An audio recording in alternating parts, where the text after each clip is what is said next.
Welcome to the Ambitious Coach Podcast.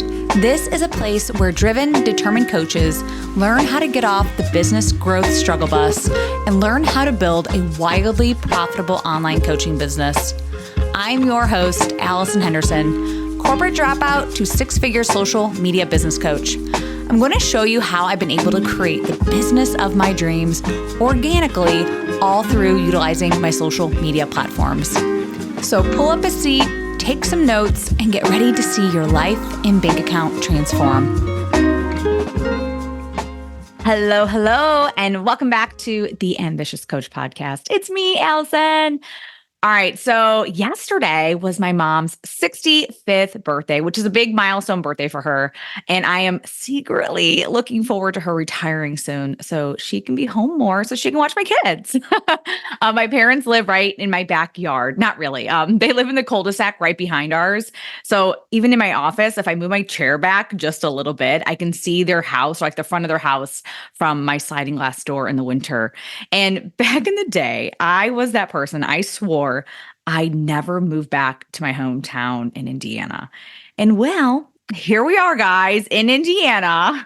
I can honestly say I do love living here, and I'm so glad that I do live so close to my parents. My neighborhood is such a great place for kids to grow up, and pretty much my whole mom side of my family lives in this community. Yeah, they were like some of the founding families that moved here back in the 70s. And yeah, so here we all are just now. Even my sister, she lives just down the street from me.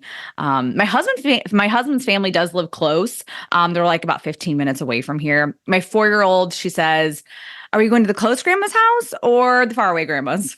And in her mind, 15 minutes is so far away.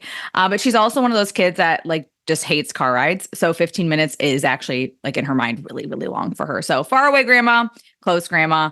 But yeah, really randomly, because I'm looking outside. I was kind of daydreaming there for a hot second. My husband's probably editing that piece out.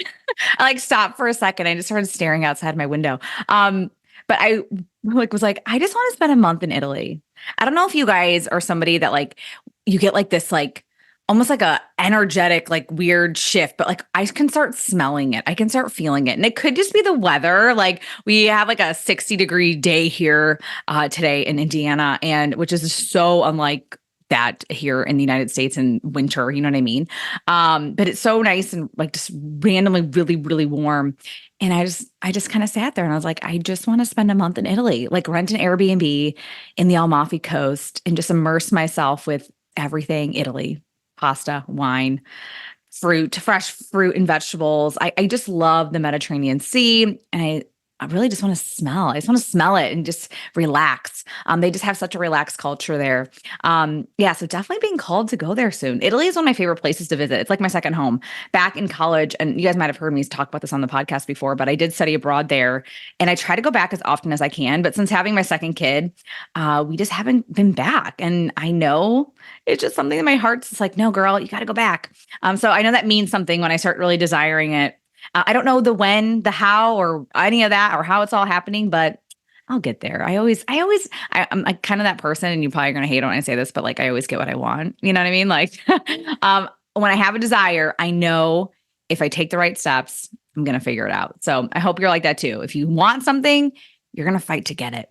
All right, so let's get into this week's episode, the real reason you're listening here today. All right, so I'm going to be going through my 6 favorite content tips that are going to make you more money.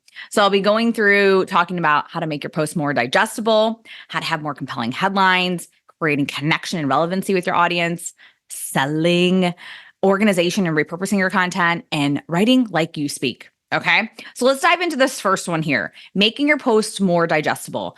What does that even mean? So it has to be really easy to read. Every single one of us on social media are skimming. So when you're skimming and you see messy content or large paragraphs that aren't easy to read, guess what happens? You move on to the next post, right? And I'm a big fan of using headlines and underlining and bolding certain words, even putting words in different colors and different text sizes. So it can really pop and really stand out, okay? This can really help your headlines, but overall, just your content overall, okay? And what do you really want to stand out in that headline or in that post, right? Emojis are great too because it can break up posts and bring attention to certain sentences. Okay. I love, love, love using bullet points or emojis to actually use as bullet points. Okay. So people can easily read what you're listing out. So, like, for example, even for somebody like me who sells social media business coaching, right? I would say something like, I can help you build your business foundation, which could look like, and then in bullet point form, I'm going to say content creation, audience growth, your sales messaging, sales calls, your sales pages, your onboarding and offboarding process, et cetera, right? Now, if I just type those out with just putting commas in between, which is totally normal, right? You might read it, but if I put bullet points and I really just listed them out, it is so much easier for you to consume. It's so much easier for you to read. And when you're skimming, you'll likely stop and read through that part, especially if you see words that are relevant to you, right? You might go back and be like, oh, hold on, let me go back up and read some of this, right? You feel me? Like, I'm sure all of you guys can relate to this on some level. So I want you making your posts easier to read, all right? So hit that return button more often, all right? If the paragraph is more than, I would say, even 2 to 3 sentences, it's probably too long and somebody isn't going to read it, okay? All right, so this leads me into number 2, which is talking about your headlines, okay? It is the most important part of any of your posts or any part of the post, okay? This is the first thing they see on any reel, carousel, live, or still image, okay? If the headline sucks, okay, no offense, if the headline isn't good, no one's gonna read it. And it's the honest truth. And if it's literally the easiest thing that you can improve on your post to get people to read or watch things, okay? But I know so many of you just want to get a post up, right? You don't have a ton of time, so you just want to get your post up. But I highly recommend that you spend another 5-10 minutes maybe making sure that the headline is compelling and interesting enough for your audience. So slow down a bit. Spend a few extra minutes seeing how you can improve your headline. I always tell my clients, like, sometimes start with the headline, right? Like, start there. Like, if you have a bunch of really good headlines, and for me, it is so much easier to create content. But sometimes it's the opposite, where I'm just like, I had this idea, I'm going to flush it out. And then I come back and be like, okay, based off of everything I said in this post, what would be a really good headline here? All right. So it kind of depends how your brain works, and really just depends what kind of post and like what flows out of you. But for me, that's the easiest thing, is to start with the headline and then write the post. Okay. And by the way, this is a lot of what I teach inside my course for Social Selling 101. The content modules and even the content creation workshop that's included and the stories masterclass that's included.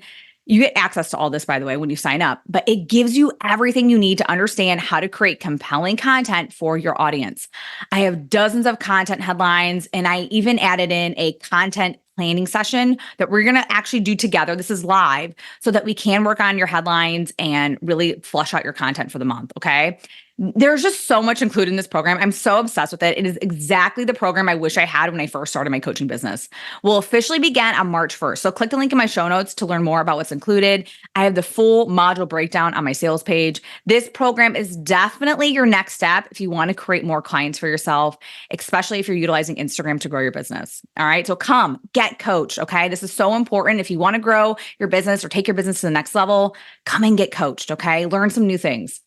All right. So this is now number 3. All right. So connection and relevancy. So I just did a whole podcast episode on this. So episode 73. All right. So you might need to go back and listen to this, but I'm going to tell you this again because it is so important, and it's what's going to get people to buy from you. Okay. In a time where we are all fighting for attention, we're trying so hard to even grab our current audience's attention. You actually have to keep up with trying to compel them, like create interesting content for them, okay? Your content should be bringing you in clients, okay? Your content should be helping you get those DMs that say, how can I work with you? Like, tell me more about your offer, right? So if your content isn't connecting with your audience or isn't relevant to them at all, they will go somewhere else to find the content that resonates with them. I'd rather you spend extra time creating content that is good than creating a bunch of quotes or motivational reels. No offense, okay? But you can't build a business, a profitable business, right, with just quote boxes anymore. It's just not like that on Instagram. Attention is key here. To keep your attention and for them to continue to remember you exist, your content and your headlines have to be something that they are actually interested in, okay? All right, so number 4, and I'm going to talk about this because it's so important to me. But if you want your content to make you money, you actually have to sell, right? You have to share what your offer is all about. So how often are you sharing the details of your offer? How often are you posting in your stories that you have openings for new clients? sell the crap out of your programs, okay? If no one knows about your offers, they won't buy them. All right. I know that we want to assume people are going to get curious and go check out our website. Like, definitely could happen. All right. I'm not going to tell you it's not, but your content, you want it to do the heavy lifting for you and to get people to your website, to get people to book calls with you, to get people to send you DMs. Right. And if selling on social media is still a really big struggle for you, I'm going to pitch my program one more time. Social Selling 101 is a great course for this, okay? I do provide you with sales post templates, story slides that you can literally use on social media right now, okay?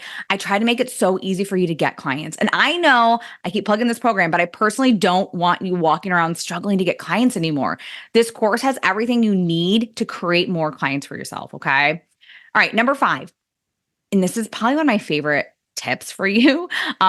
Repurpose and reorganize your content so it's easy for you to repurpose, okay? For example, say you did a reel yesterday on 5 ways to spice up your sex life or something. It could have been one where you had just a text on the video and like maybe you're pointing down to read the caption, all right? That's just a really quick example here. Now, 1 month later, you could create a carousel, which is like the ones where you're flipping over to the next slide, right? Like you're just reading, there's no video. And you can use the same exact caption and everything that you had put on that 5 ways to get to spice up your sex life, all right? You can just change up the headline even if you wanted to, but you don't have to. But maybe you're like, okay, I want to see if there's another headline that can draw people in, right? You can use the same exact post, all right? There are so many ways that you can repurpose and reuse old content. And if you keep it organized in like say a content calendar or a Google Doc, you can constantly come back to old posts and find ways to freshen them up, okay? Marketing is all about repetition, right? You guys have heard me say this many, many times. You'll constantly be getting new followers who haven't seen these posts yet, or your current audience just may need to see it again, or they might not have seen it the first time. And that happens all the time too, right? And we just got to read it again and again sometimes for it to really sink in. All right. So sometimes I'm so thankful when coaches reuse or, repurpose content in a different way. Cause I was like, yeah, like I remember her saying this a few months ago, or even like sometimes it's just last week. Okay. It's totally fine to repurpose. Okay. And it doesn't have to be hard or weird. Like you don't need to make it awkward, right? Just repurpose and move on. Okay. All right. Number 6. Write like you speak. This is so important if you want to actually make more money. ChatGPT does sound like textbooky to me. Like whenever one of my clients sends me over like, hey, I wrote this up and kind of use ChatGPT, I'm like, yeah, I can kind of tell. And the reason being is there's no personalization to it. It does kind of just sound like really professional, if that makes sense. So I want you writing like you speak. We all have reading levels of like a 5th grader. I mean, if that, no offense, but people are skimming. We're moving very fast. So it's important that you write simply and you write like you're texting like your bestie. No joke. Like I want you like going back through text messages. Like if your best friend asked you a question, how would you reply back to her? That's kind of how I want you thinking of your content or thinking of you when you show up in your stories. Okay. It's okay to be bold. It's okay to be a little unfiltered, right? It's okay to share your thoughts and opinions because guess what? That's how you're going to get the attention. That's how you're going to get more engagement. That's how you're going to get more clients. All right. So find that like fine line between I'm a specialist, but I'm also someone who's a human and I'm not uptight, right? Like you don't need to be writing like you're writing a textbook. Okay. All right. That is all I have for you today. This is my little crash course on creating content that will make you more money. All right. So thank you so much for tuning in today and listening every single week. And to get my signature business coaching program, Social Selling 101, click the link in my show notes. Or if you have any questions or you want to make sure that this program is a good fit for you, send me a DM on Instagram at AllisonHenderson_coach. Okay, thank you so much for listening, and I'll see you again next week. Bye, everyone. Thank you for listening to the Ambitious Coach podcast today. A couple favors before you go. If you found this episode helpful, please take a screenshot and share it on Instagram. Most importantly, don't forget to tag me at AllisonHenderson_coach. That's ALLISON Henderson_coach. And lastly, please take a minute to rate this episode and leave a raving review on Apple Podcasts, Spotify, or wherever you tune in to listen. Okay, ambition is great, but it's time to get to work. Take action and commit to being 1% better every day. Once again, thank you for tuning in, and I will see you again next week.